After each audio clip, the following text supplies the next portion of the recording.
बुर्ज खलीफा को बने 14 साल हो चुके हैं, लेकिन आज तक कोई भी बिल्डिंग बुर्ज खलीफा का रिकॉर्ड क्यों नहीं तोड़ पाई। बुर्ज खलीफा को बनाने के लिए $2 बिलियन का खर्चा आया था और बुर्ज खलीफा एक साल में $1 बिलियन तो आराम से कमा लेती है। अब इसका मतलब है कि बड़ी बिल्डिंग बनाने से पैसों की बर्बादी तो बिल्कुल भी नहीं होती। तो आखिर क्या रीजन है कि पिछले 14 सालों से बुर्ज खलीफा का कोई भी रिकॉर्ड ब्रेक नहीं कर पाया? आइए जानते हैं। ऐसा नहीं है कि किसी ने कोशिश नहीं की बुर्ज खलीफा का रिकॉर्ड तोड़ने की। आपको बता दें, अब तक 3 बिल्डिंग्स ऐसी हैं जिनका कंस्ट्रक्शन स्टार्ट हो चुका है और उनकी ऊंचाई बुर्ज खलीफा से भी ज्यादा होने वाली है, लेकिन कुछ टेक्निकल इश्यूज की वजह से इनका काम रोक दिया गया था। इन्हीं में से सबसे पॉपुलर बिल्डिंग है जेदा टावर। ये बिल्डिंग सऊदी अरब में बनेगी, जिसकी हाइट 1.6 किलोमीटर होने वाली है, यानी कि बुर्ज खलीफा से 2 गुनी। लेकिन अभी इसको लगभग 10 साल का समय तो लगेगा ही, यानी ये बात तो साफ हो गई कि बुर्ज खलीफा का रिकॉर्ड अगले 10 सालों तक कोई नहीं तोड़ सकता, लेकिन 10 सालों के बाद तो जरूर कोई तोड़ेगा। नंबर 2, क्या आपने ट्रेन के एंड में लगे इस लोहे के बड़े हिस्से को देखा है और कभी ये सोचा है इसका इस्तेमाल आखिर कहां होता है? दोस्तों, इसे बफर स्टॉप कहते हैं। ये इतना मजबूत होता है कि 850 टन की ट्रेन को भी तुरंत रोक सकता है। ट्रेन बफर स्टॉप मेनली 3 तरह के होते हैं। फर्स्ट है फिक्स बफर स्टॉप। ये कंक्रीट से बनी एक मोटी और मजबूत दीवार होती है। ये 5 से 6 किलोमीटर प्रति घंटे की स्पीड से आ रही ट्रेन को रोक सकता है। सेकंड है फ्रिक्शन बफर स्टॉप। इसमें फ्रिक्शन का उपयोग किया जाता है। ये 25 किलोमीटर प्रति घंटे की स्पीड से आ रही ट्रेन को 7 मीटर से भी कम दूरी में रोक सकता है। थर्ड है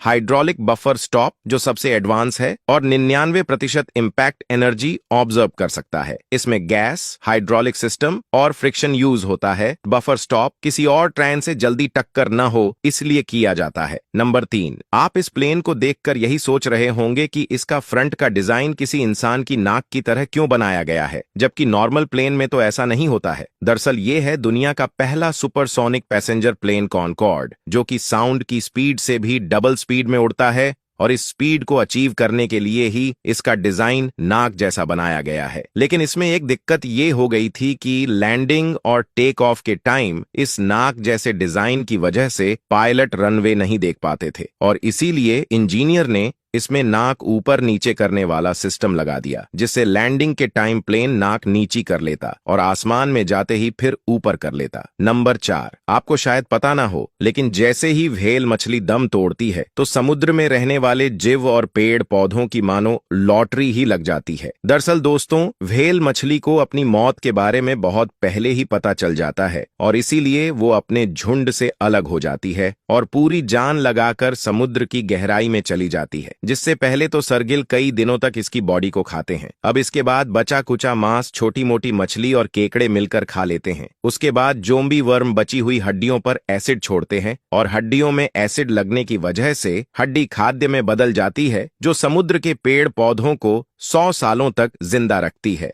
नंबर 5, क्या आप जानते हैं कि बांग्लादेश के बस ड्राइवर हमेशा ही अपनी बसों को एक दूसरे से टकरा के क्यों चलते हैं, ये जानते हुए कि ऐसा करने पर उनकी बस कबाड़ के भाव भी नहीं जाएगी। कोई उनकी बसों को डंडे से मारे या पत्थर, उनको कोई फर्क नहीं पड़ेगा। लेकिन आखिर ऐसा क्यों? दोस्तों, ऐसा इसलिए क्योंकि बांग्लादेश में बसों की संख्या वहां पर रहने वाले लोगों से भी ज्यादा है और इसीलिए वो लोग अपनी बसों को टकराने से बचाना भी चाहे तो उन्हें नहीं बचा सकते। इसके अलावा वहां के रोड भी इतने खराब उबड़ खाबड़ होते हैं कि नई से नई बस भी कुछ ही महीनों में खटारा हो जाती है। दोस्तों, अगर आपको ये वीडियो पसंद आई तो इसे लाइक करके इस पेज को फॉलो जरूर कर लेना।